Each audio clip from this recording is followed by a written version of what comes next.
Don't help us tonight. No, see, hers is white with black stripes, and hers is black with white stripes. Hers is white, mine's blue. I don't care. Black is black.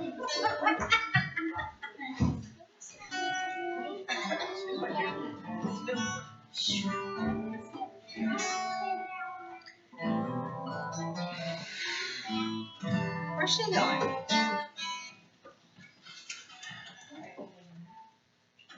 Let's do 113.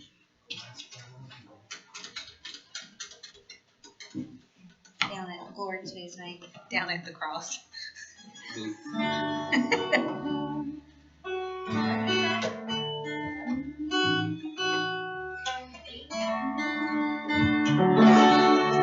Down at the cross where my Savior died. Down where for cleansing from sin I cried. There to my heart was the blood of Christ. Glory to his name. Glory to his name. Glory to his name. There to my heart was the blood of Christ. Glory to his name. I am so wonderfully saved from sin. Jesus so sweetly abides with me. There at the cross where he took me in. Glory to his name. Glory to his name. Glory to his name. There to my heart was the blood of Christ. Glory to his name. Oh, precious fountain that saves from sin. I am so glad I have entered in. There Jesus takes me and keeps me clean. Glory to his name. Glory to his name. Glory to his name. There to my heart was the blood of Christ. Glory to his name. Come to this fountain so rich and sweet. Rest my poor soul at the Savior's feet. Plunge in today and be made complete. Glory to his name. Glory to his name. Glory to his name. There to my heart was the blood of Christ. Glory to his name. 88. I hate that tickle. B flat.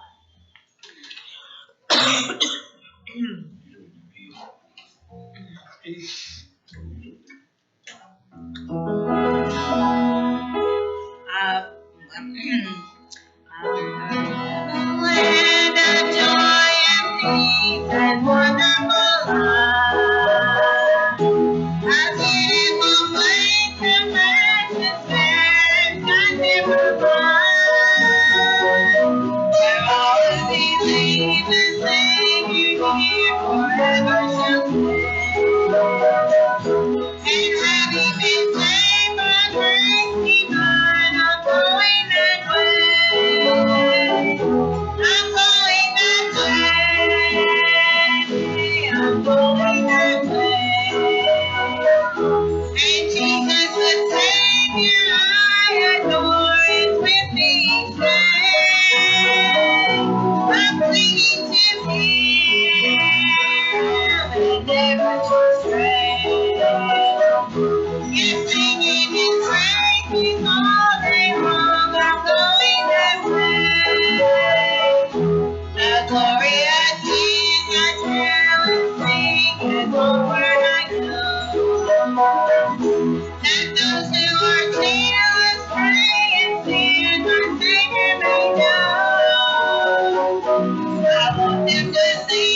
78.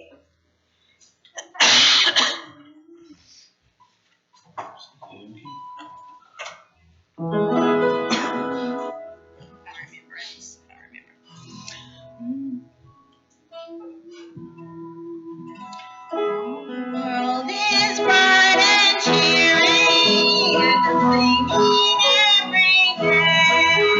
In the place of bird and spirit, I sing a joyful way. Glory to the way of gladness, where the sorrow once had been. This seemed to take my heart all to pieces, and the little sunshine in. Please, Jesus, take my heart all to pieces, and the little sunshine in. And a little joy and gladness, where sadness once had been. He gave a little love and glory, and took away the doubt and fear. Where Jesus took my heart all to pieces, and the little sunshine in. Clouds have silver lining, sun is shining out in the sky. For the thought of everybody, my way is always bright. I was so sincere in darkness, but the way is brighter here. This Jesus took my heart all to pieces, and the little sunshine in. This Jesus took my heart all to pieces, and the little sunshine in. And a little joy and gladness, where sadness once had been. He gave a little love and glory, and took away the doubt and fear.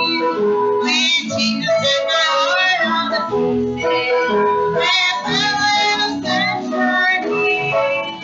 So I press along rejoicing on the blessed glory road, and I know that my Redeemer will share my every load. I am singing hallelujah, for my soul is free from sin.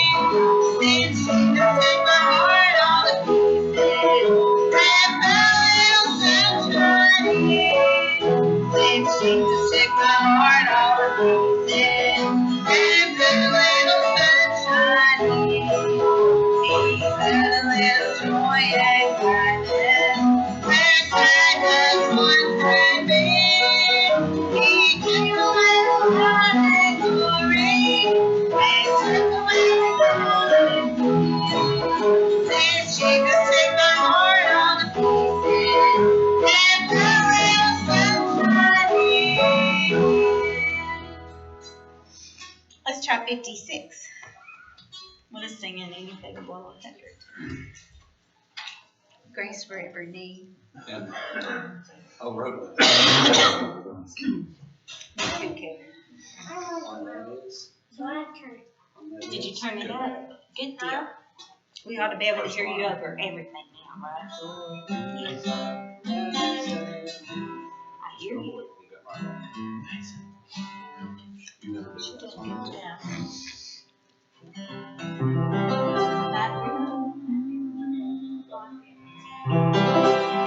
There is joy divine that is ever mine, if the Lord has forgiven.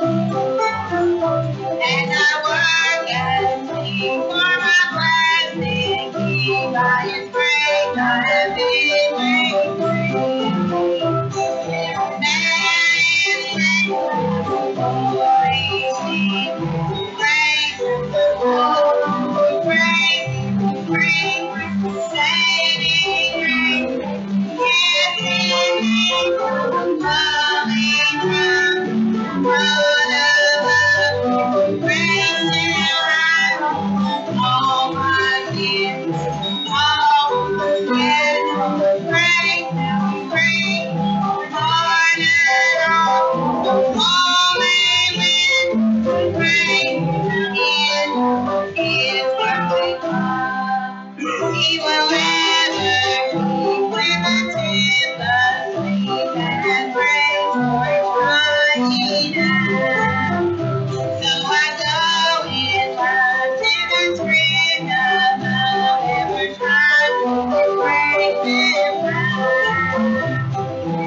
Well, you know for a fact that Brad is a banjo player.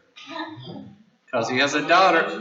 No, because his daughter was up here tuning in the middle of a song. She was twisting the knobs. I thought that was it. Banjo players tune every other note, I think, is what they seem to. It's just, I've noticed that about them. Them and mandolin players. Mandolin players like to do that too. Banjo players spend half their time tuning and the other half of the time playing that too. That's pretty much it. That's good. Well, it's good to see everybody out tonight. We'll go ahead and we'll come around and pray. Anybody have a prayer request tonight? Let's remember Judy. We'll don't forget her.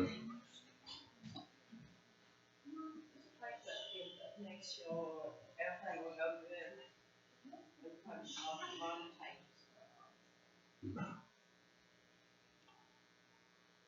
Remember, Ginger, she is out of school.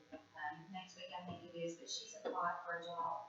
Just pray the Lord not open that door. I think she's got it, but they won't call her, so you just pray the Lord open that door. It's the Lord's will. Pray for me and Howie. I think we're going to be driving on Friday down and back to NC State, so it's only 4.5 hours. That's only 9 hours on the road for a day. No big deal. We'll get home at midnight. It'll be early. But yeah, pray for us. We'll have a safe trip. Anybody else? Any has unspoken requests? All that can will is together on the altar with the Lord in prayer.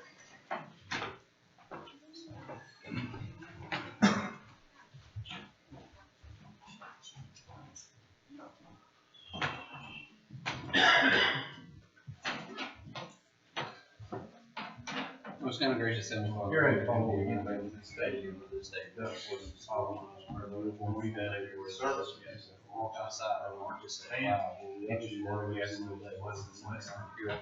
you're amazing. No matter what day it is, what weather is out, Lord, just strong for you. You're so gracious to me.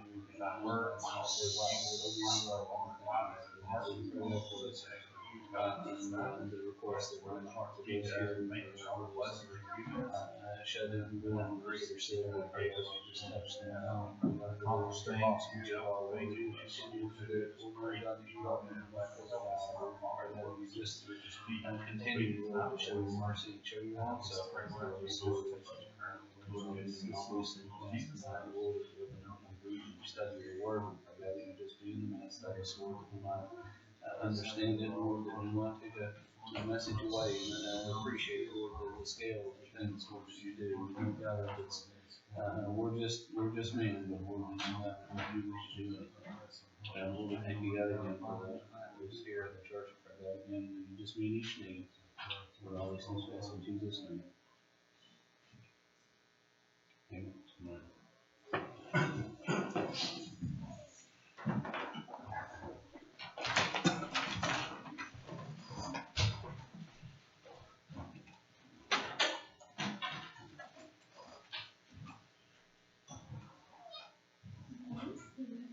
But before we get started, I've got to give God honor and praise for something. Of course, we preached Sunday night, and of course we mentioned about the Lord's will, and there was a special prayer request. Well, yesterday he answered that, and the answer was yes. So he gave it to me, and we want to praise God for that. We bought a house, and Oh, great. The Lord opened a way. It was we put a bid on the house. It was more than I wanted, and but we liked the house. We said, well, Lord, if that's your will, let it work out. Well, the insurance, the lady called me yesterday and says, you can't have it at that 125 price. And I said, okay. She said, well, I can get it to you for 103. So it was 22,000 less. It was in the midst of reducing it anyways, and the Lord worked it out. Yeah. That was the price I wanted to pay in the first place. So, Great. It was nothing that we did. It was all God. It was nothing but God. And that me and him, we were smiling all day. So we're tickled to death and thank God for what he's done for us. So we just give him all the honor and glory for us. We're not telling the kids yet, we'll pray your thing, but Oh, no. we'll tell them tonight. And the neighbors is actually a kid that you go to school with. So Okay. Duke's gonna be tickled to death. So where's it at? It's off of Base Cove Road in Allenell. Okay. Oh, I know. Isn't that where Kevin lives? It's on Ken Bark Lane. Oh. So it's right off Netherland Road, right behind, Oh, okay, down there. That's where. Okay. right off 11W. Oh, that's where Rob lives. That's who lives down there. I know some. I know one of your neighbors. We just want to give God all the honor and glory. Terrific. Congratulations. Anybody else got anything? We got a short lesson tonight, kinda. I say that we'll be here till 8:30. Well, I thought I was going to be missing in 2 weeks, unless something changes drastically. I'm not. I got a call Thursday. Barbie and I were going out Monday, not Thursday. My days are messed up. Barbie and I were going out to eat because the boys decided they wanted to go to Nana's, so they drove over there after school. And well, they drove over there after they ate lunch with me then. Okay. I don't know what's going on this week, even though I was a part of it. Anyway, but I got this call that said, oh, due to lack of attendance, your class has been canceled. So all that travel plans and everything didn't work out, but that's okay. There's always a reason for everything. So I'll go either to Atlanta or Dallas, it looks like, in July at some point. So I'll go either have a chance to go to Dallas the next time, or I'll go to Atlanta. But we'll figure that out when the time comes. And if that doesn't work out, I'll go somewhere. I don't know. So we're gonna. I don't know if that means Kevin may still teach. I don't know. We'll see. We had him scheduled to teach that week, so I may just go ahead and let him continue on, see how far he gets, and then we'll just keep on with going with Noah. As it turns out, I was looking at it. We've got to go pretty much through the end of chapter number 9 to cover the entire story. So we've got 4 chapters at least, and I would cover chapter 10, but it's just a whole bunch of names, so I didn't want to necessarily make you endure that. But we finished last week, and I think I read verse 10, and Noah begat 3 sons, Shem, Ham, and Japheth. So I think we left off there. So we're starting to get to the point where God's about to give Noah his instructions. And I did some digging on Google Maps and just kind of because Google Maps, if you're using Chrome browser, you can actually right click and measure distance on the map. So it's kind of neat. So I've got an idea of the scale of the ark that I can kind of give you. So that's what I want to do tonight more than anything here. So let's see. It says in verse 11, the earth also was corrupt before God, and the earth was filled with violence. You know, we talk about all the Sodom and Gomorrahs and the things going on then. This was mostly violence. I believe I think that's one of the things. So when it says, as it was in the days of Noah, I think what you're going to find out is that it was a very violent place to be. Now, what does it look like today? It's a very violent place to be. When you're walking down the street coming home from an Easter dinner and a guy puts a gun to your face and pulls the trigger and says it's because of my ex-girlfriend that this is happening to you, who this guy doesn't know, he just shoots somebody randomly. We've got a lot of people today that would rather put a gun to you than to shake your hand. And it's a violent place. It really is. And I don't understand the thinking of some people. I really don't. But, you know, the Bible says it's going to be that way. And as bad as it is now, it's going to be worse later on. I believe it's going to continue to get worse until it gets to the point where God says it's too bad. And I'm not, and the rest are beyond. When he's going to cut the time off, I won't say they're beyond his grace, but when he's going to cut the time off and say, you know, I've had enough. It's time to wrap this thing up. But it says here the earth was filled with violence. We've got wars and rumors of wars. Isn't that what it says is going to come? You look at what's happening in North Korea. All they're doing is just antagonizing. But the thing is, while they're antagonizing, they're developing and they're getting weapons ready in order to potentially make an attack. I heard this once person that was quoting his I don't know if it was his girlfriend at the time, but I think it was one of those lists that say that this is why I broke up with somebody because they were not that bright. He said he wanted to take her to Hawaii. She said, I don't want to go to Hawaii. They don't like Americans over there. He says, why? She says, duh, Pearl Harbor. So apparently we attacked ourselves too. But but there are places in the world that you do not want to travel to. Why? Because if you tell them you're an American, they will most likely just shoot you on the spot and not even think twice about it. We ought to thank God for the place that we live, because as dangerous as it is, it's still pretty good. We can come here and not have to worry about what happens to us when we walk out those doors, or what's going to happen to us while we're here.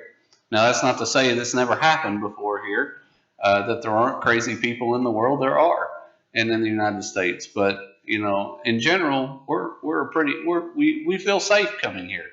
We feel safe getting out and going to work.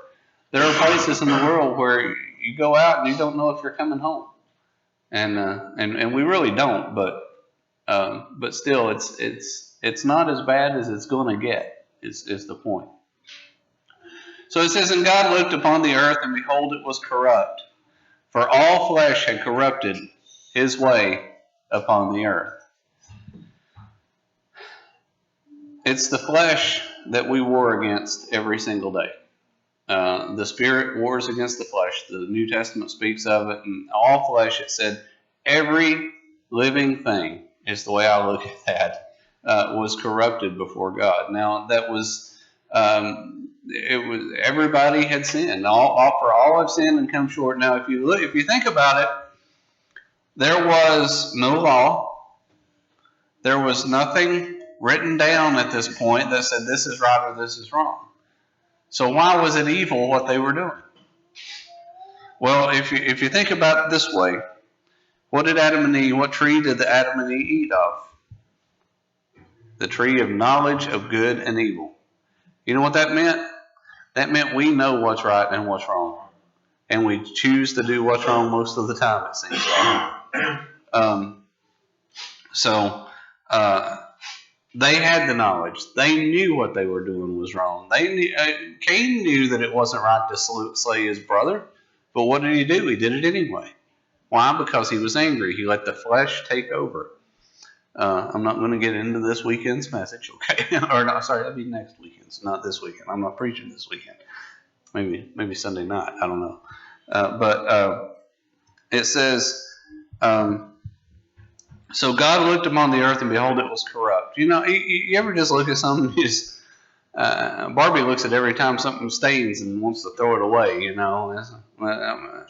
strollers, whatever, it doesn't matter. Oh, it's got dirt on it, let's throw it away. Yeah, you do. Then again, she's got other stuff she won't throw away for nothing. So she's a cross between a hoarder and the opposite of a hoarder. So I don't know. She won't throw away the things she does, and anytime something's just a little bit broken, she wants to throw it away. But this was so. You get to a point, and my boss drives a car, and I aggravate him about it all the time. And anytime you look and he sees an old junker sitting in a parking lot, he says, "Boy, I ought to upgrade. See if that guy's willing to sell me that for a couple $100." He's got a dented back trunk lid that won't open or close real good. Big hole in the back bumper and things like that. And he says, "I don't have any reason to fix it." I swear, if somebody keyed his car, it would total it. But it's just the way it is. It's but you know what? It gets him from A to B. He doesn't care. That's all he's worried about. If the economy depended on him, I've told him this to his face, so I'm not telling you anything. I'll tell him as if the economy depended on you, we'd all be broke. That's just the way it is. you get to a point, and he's not driving that car now. Do you know why? It continues to overheat. No matter what they try to do to it, how they try to fix it, eventually it just gets to the point where it won't go. And what do you have to do? You have to get a new one. Now, is it brand new? No, it's new to you probably, but that's not the point. But God saw it. He saw the earth was corrupt, and he says, you know what? I need to start over. They need to start over. Now, are they ever going to be perfect? No, because we're all descendants of Adam. They're never going to be perfect. But he said it's time to start over. And I believe he's sending mankind a message saying, yes, I can do this. And I want you to listen to me, because yes, I can destroy the earth if I choose. But it says, and God said unto Noah, the end of all flesh has come before me, for the earth is filled with violence through them, and behold, I will destroy them with the earth. But what does he do? Anytime God pronounces judgment, especially today even, what's the next thing he says? Make thee an ark of gopher wood. Rooms thou shalt make in the ark, and shalt pitch it within and without with pitch. So, when God pronounces judgment, he also provides a plan of salvation. And see, the world wants to look at the Christians today, because the Christians have been acting like this, quite frankly, that it's all about God's judgment on the earth. But really, it's all about salvation. But you have to know you're being saved from something before you're willing to accept the salvation. Noah had to understand what was coming. If God just said build a boat, you know what Noah would have said? What's a boat? It's going to rain. What's rain, God? It had never rained before. You know how you know that? Because if you read in the New Testament, it says things not yet seen. It's what it's talking about. By faith, Noah. It's in Hebrews chapter 11, if I'm not mistaken. Just go ahead and see if I can find that real quick. That's by memory, and my memory is never good. It says, by faith, Noah, being warned of things not seen as yet, moved with fear, preparing the ark for the saving of his house, by which he condemned the world, and became heir of the righteousness which is by faith. So, the world was condemned, but God provided salvation. Today, the world is still condemned. But there is a way through Jesus Christ to salvation. So it says, rooms that shalt thou make in it. So it says compartments or nests is what my footnote says. But I want you to divide it up, okay? He says, I want you to pitch it within and without with pitch. Now, what is pitch? Anybody know? Not good, is it? Who said tar? Yeah, it's tar.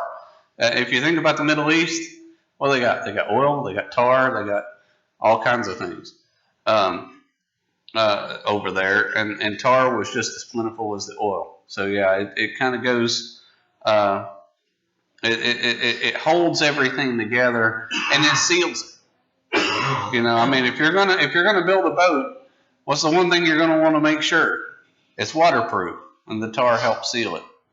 Because wood, you just stack wood on top of each other, it's not going to be waterproof. But when you put that tar in between, it seals it so that the water doesn't get in. Okay, so now we're getting into the interesting stuff, and I kind of wanted to, it says, anybody have anything up till then? Okay. So it says, and by the way, if you ever watch that Evan Almighty that I was talking about, Genesis 6:14 is the verse he keeps seeing over and over again.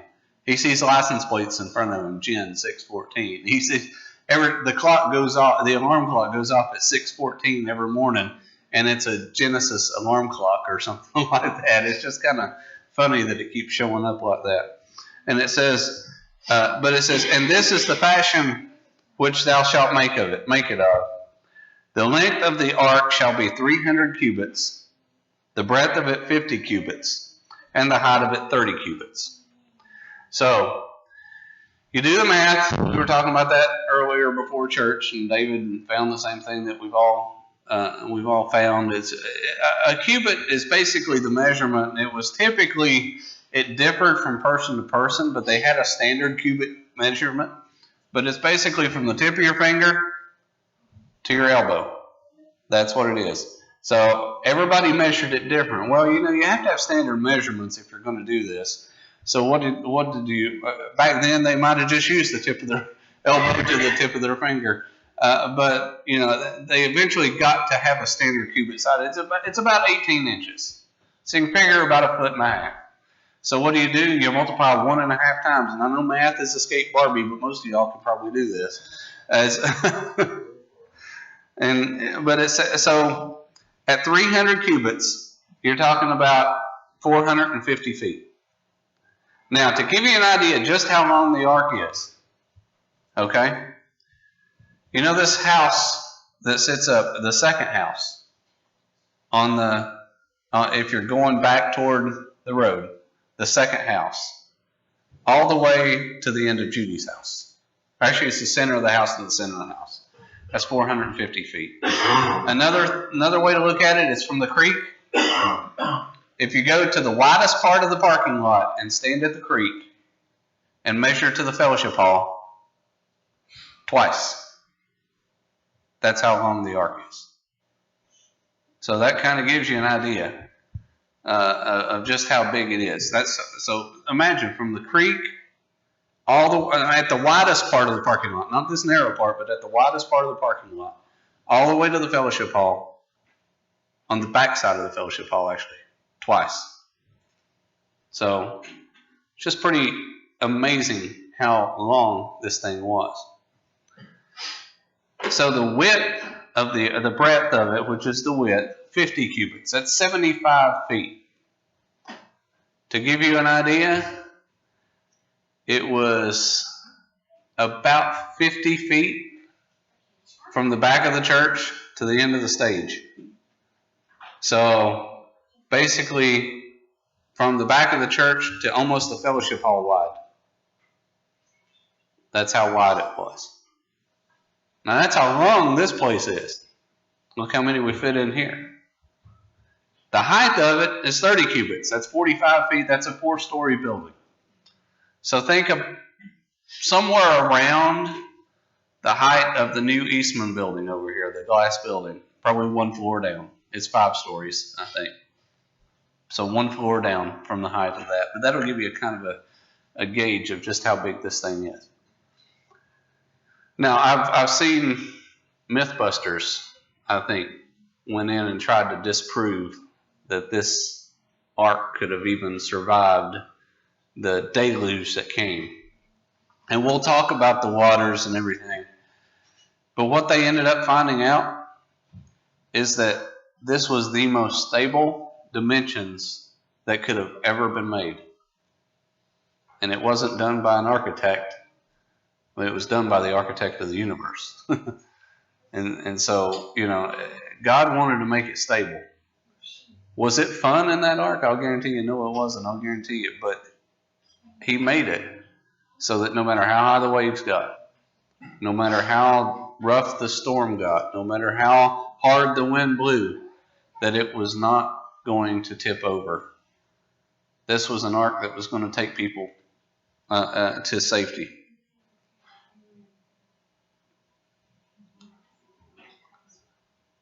Anybody have anything on that? Does that kind of paint you a picture, I guess? Was it V bottomed in any way with the front? V bottom, what? Was it totally flat on the bottom? I imagine it was probably pretty well flat on the bottom. Because, he said the breadth of it, that's your width. That's... So... A window shalt thou make to the ark, and in a cubit shalt thou finish it above, and the door of the ark shalt thou set in the side thereof, with lower, second, and third stories thou shalt make it. Now you're like, wait a minute, it's high enough for a 4-story building, why only 3 stories? You got some big animals, exactly. So, but the door was going to be set in the side. It's going to have a window. Now, you're not. This isn't a boat like you think of a boat where everybody's out in the open. This is all covered in. It says you got a window. It says in a cubit. To a cubit from above you shall finish it. So basically a cubit above the window. So this is going to be in the top of the ark is what it's talking about, I think. It says a window was cut all the way around the ark under the roof line for light and ventilation. The door allowed an entrance for embarkation and debarkation. The 3 stories were to separate the animals for safety and cooperation during the voyage. So you got to be able to get in this thing. And there was a door. Now, it doesn't really, I don't know if it even says how big the door was. Everybody makes the door pretty big, but it might have been even a small door. But we know one thing, that the door was shut by God himself. We'll see that here in a little while. But, well, maybe not today. No, that's next chapter. But, can you imagine being Noah and hearing this and what he thought? Picturing this, Lord, how in the world am I going to be able to do this? Now, if that number on the other side that we studied last week, if that number in the very first part of the chapter, the 120 years, was correct, Noah had plenty of time to build this thing. And we always talk about the people, how they probably came by and they kind of made fun of him. Doesn't really say. I don't think it does at all, does it? Peter, doesn't it say Peter? I think it.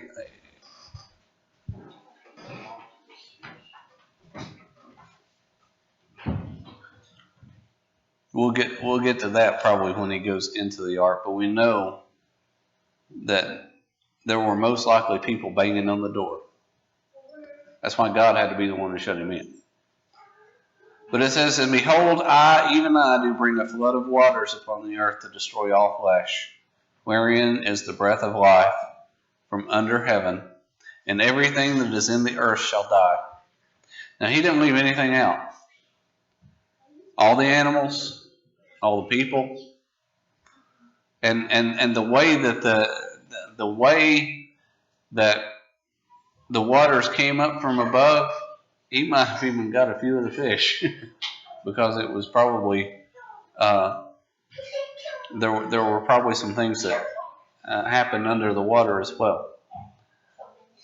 But it says, and everything that is in the earth shall die. But with thee, there's always a but. See, every time God pronounces judgment, there's always a but. But with thee will I establish my covenant. And thou shalt come into the ark, thou and thy sons and thy wife and thy sons' wives with thee. So these are the ones that he has granted permission to enter the ark. And of every living thing of all flesh, 2 of every sort thou shalt bring into the ark, to keep them alive with thee. They shall be male and female. For obvious reasons. Okay? But I want you to notice this. 2 of every sort. Did he say I'm bringing 2 of every animal? Were there dinosaurs on the ark?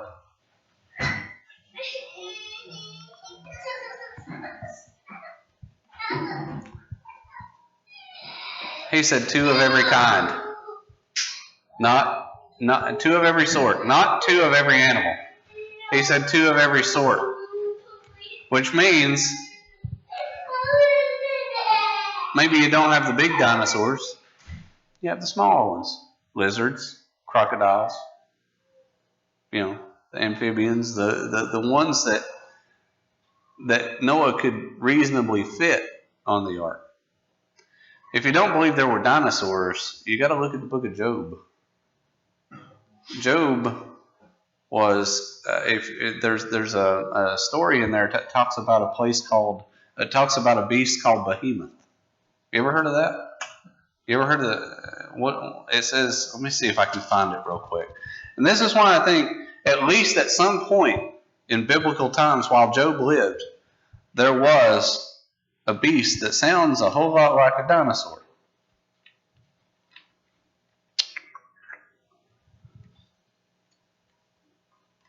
And if I can find it, I know it's, and I think it's over toward the end of it.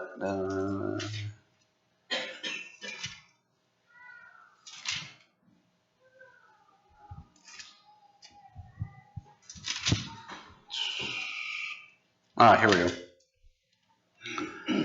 In Job chapter 40, it says, in verse 15, it says, "Behold now Behemoth, which I made with thee, he eateth grass as an ox.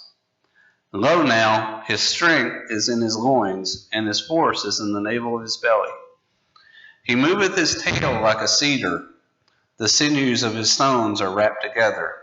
His bones are as strong as pieces of brass, his bones are like bars of iron. He is the chief in the ways of God. He that made him can make his sword to approach unto him." So if you just, I want you to picture an animal and figure out if you've ever seen an animal like this today, that's that big and swings his tail like a cedar. What's the biggest animal you can think of that walks on land? It's got a tiny little tail.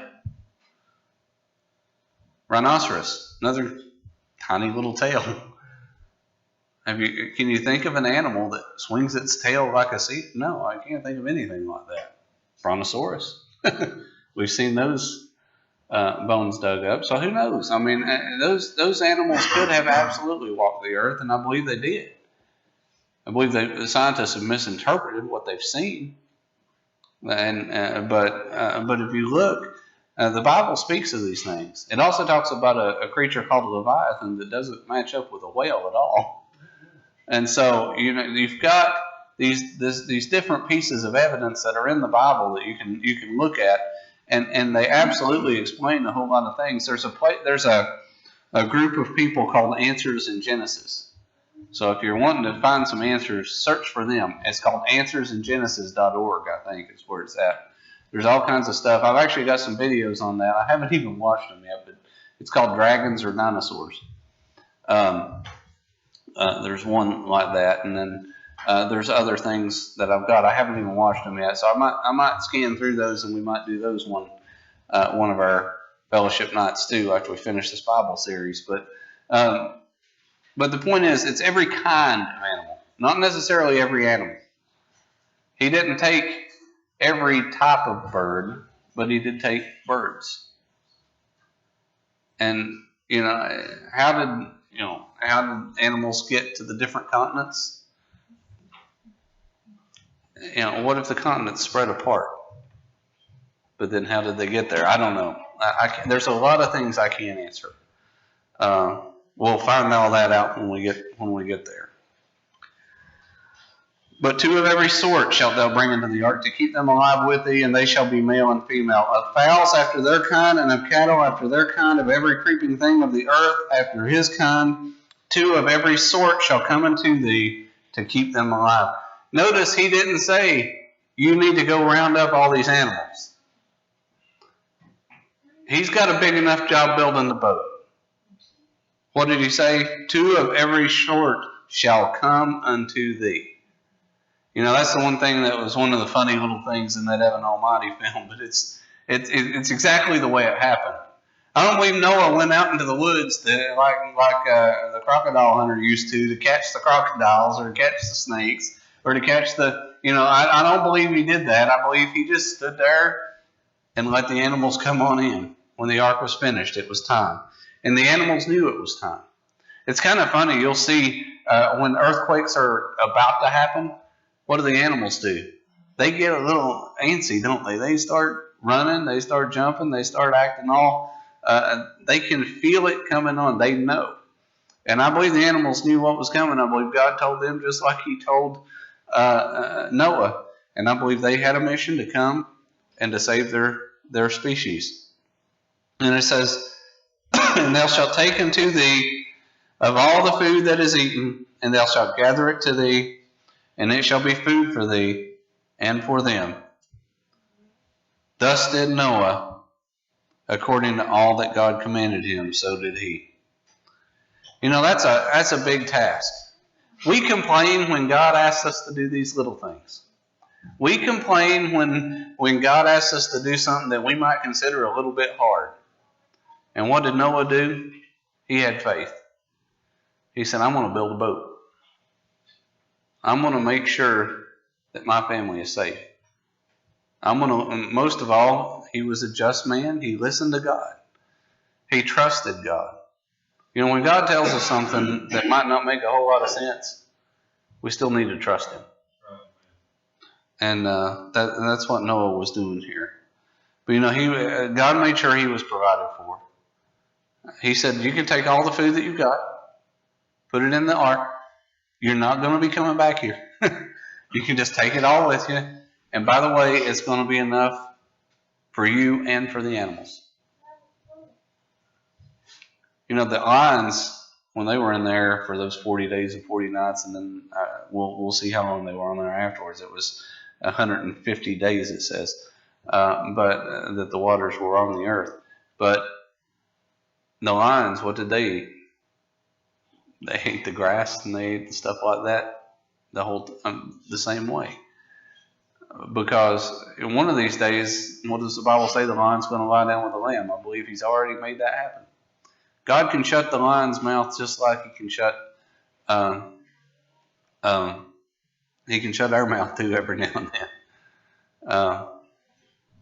But you know, he can make sure he can make it. What was it? Don't throw a lion in the den with a praying man. I heard that song the other day. That's pretty good. Don't throw a lion in the den with a praying man or something like that. Never throw a hungry lion in the den with a praying man. He's going to come out hungry. And that's, but you know, God can shut their mouths. And that's, I believe he provided a way. He turned a lion into a vegetarian.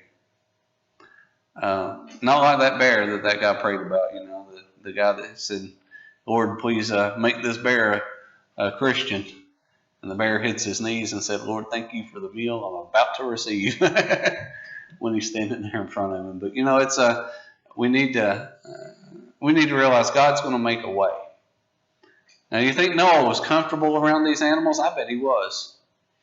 Because after the rain started, how could you doubt anything else ever again? I mean, that's pretty clear. So now the next chapter, Noah's getting ready to go into the ark. So there's a lot of repetition in this story, but I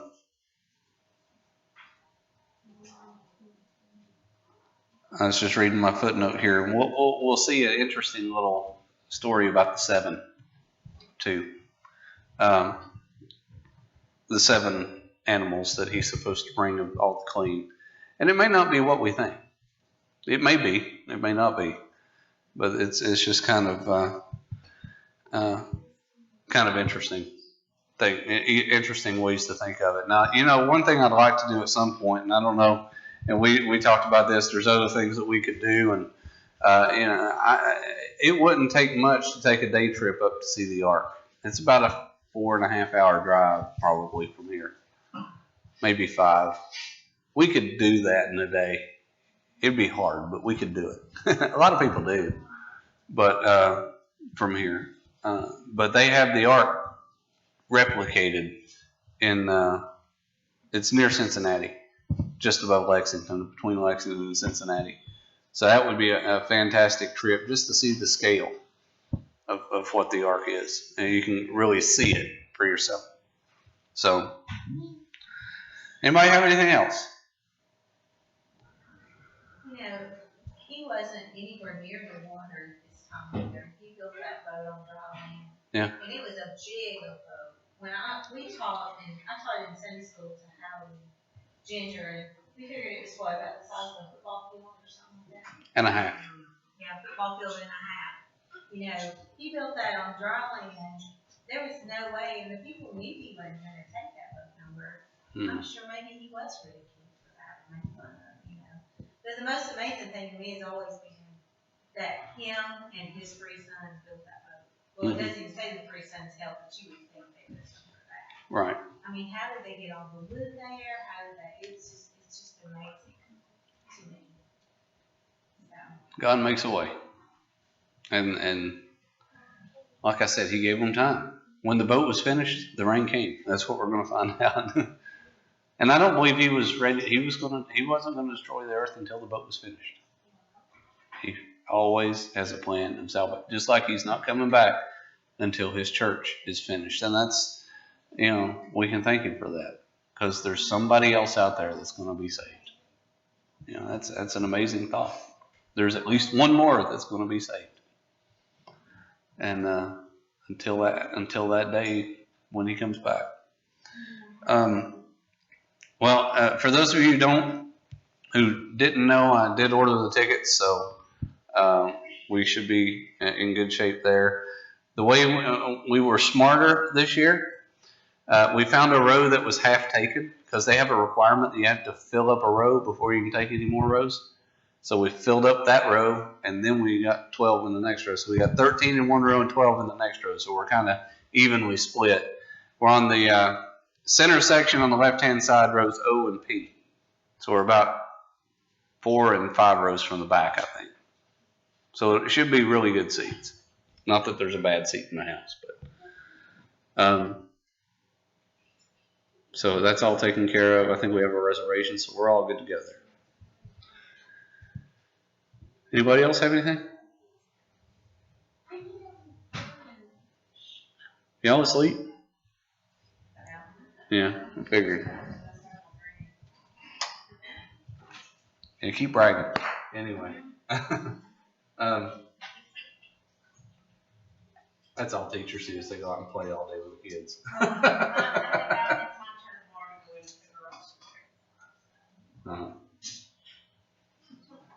All right. Meanwhile, we have to slave and eat at Chop House all the time. That's just terrible stuff. Anyway, so everybody come back Sunday morning. Lord willing, Brother Daniel Sutherland will be here and preach for us. It'll be Youth Sunday, so we'll have, I think that's Howie teaching the adults. Alex is teaching. Huh? Alex is teaching. Are you teaching? No, you're not teaching. He does the opening up usually. You're supposed to be somewhere. No. You wanted to teach. Yeah, that's what I thought. And open up. Yeah, he's supposed to do dual Sundays. Okay. So you better be ready. And then Millie's going to teach Jude and Olivia. Billy. Okay. She likes it because I help her. When she gets now I have someone on your side. I couldn't talk to her into it. I'll work on her here in a minute. So. Please. All right. Well, let's all stand. We'll be dismissed. Kevin, you dismissed? Father, Lord, we give thanks for this opportunity to in your house. Father, we thank you for the lesson that was taught. Father, we just thank you for the miracles that you've done there and what you do for in our life. Father, we just pray, Lord, that you just help us to be obedient servants. Father, Lord, we just again ask, Lord, that you just bless each person here, help them, lead, guide, and direct them through their lives. We ask this in Jesus' name. Amen. Okay, so mine has, we don't have to.